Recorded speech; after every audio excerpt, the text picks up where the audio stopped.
মহারানীর এখনো ঘুম ভাঙেনি না? চল, আমি কি মুরগি নাকি যে ডিম পারবো? ডিম পারলে খাবেন। ঘুমো ঘুমো। শ্বশুর মশাইকে এক কাপ চা করে দাও। নিজের বরকে নিজে চা করে খাওয়াতে পারেন না? অন্য কারো কাছে গিয়ে চা, ভুট্টা, লাউ, কুমড়ো খেয়ে চলে আসবে, ভালো লাগবে? পুতনা মুখ পুড়িয়ে আমার ছেলের থেকে দূরে থাক, তাহলে অন্য কারোর সাথে ইন্টু পিন্টু করে আসি। বাই। যেও না বাবা। রান্না করতে করতে গান কিসের?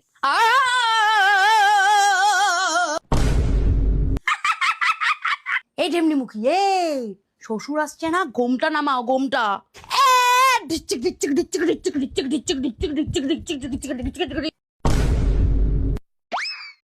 আমাকে তো আর খাইয়ে দিলি না বাবু। এই নাও মা। তোমার কাকি শাশুড়ি প্রণাম করো। আচ্ছা মা। আর একটু ঝুঁকে মনা।